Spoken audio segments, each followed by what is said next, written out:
वीरभद्र।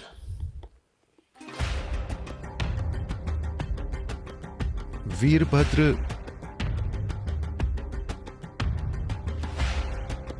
शिव का एक छोटा सा हिस्सा है। शिव हिंसा। शिव खुद हिंसा नहीं करना चाहते थे, तो उन्होंने अपना एक बाल लिया और उसे वीरभद्र में बदल दिया।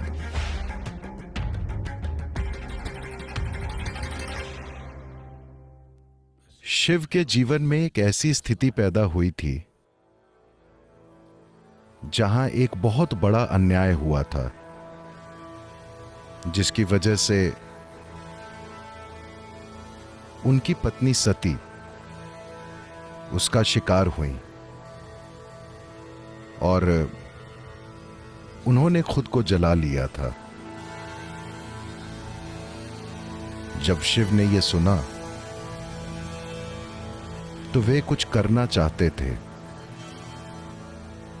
पर उनके कुछ हिस्से इतने शांत थे कि उनका सिस्टम युद्ध के लिए तैयार नहीं था।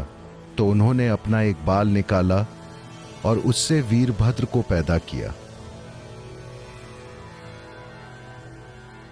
वीर यानी बहादुर या साहसी। वीर शब्द असल में वीर्य शब्द से बना है। वीर्य का अर्थ है शुक्राणु, यानी वो बीज जिससे मनुष्य का जन्म होता है।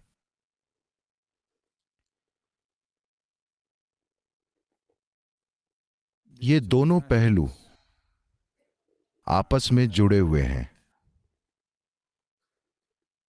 यानी शिव के जीवन का महत्वपूर्ण पहलू यह है कि उन्होंने कभी अपना शुक्राणु नहीं गिराया। तो इसका महत्व बस यही है कि शरीर की बुनियादी जीवन ऊर्जा को शारीरिक रूप से बिखेरने और बच्चे पैदा करने के बजाय उन्होंने उसी ऊर्जा का इस्तेमाल चेतना के शिखर पर पहुंचने के लिए किया।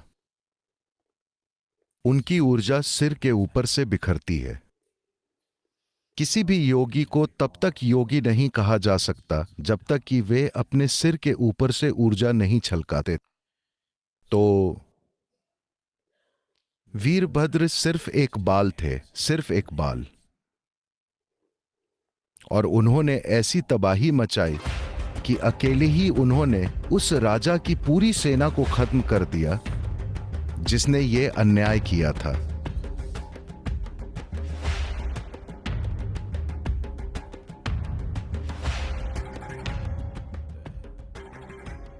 इस कहानी से यह बताने की कोशिश की गई है कि क्योंकि शिव ने अपने सिर के ऊपर से अपना वीर्य छलकाया था, इसलिए उनके बाल इतने शक्तिशाली थे कि सिर्फ एक बाल से पूरी सेना नष्ट हो गई। और एक बार जब कोई इंसान बच्चे पैदा करने की प्रक्रिया में शामिल नहीं होता है, तब स्वाभाविक रूप से उसका शरीर से लगाव बहुत कम हो जाता है।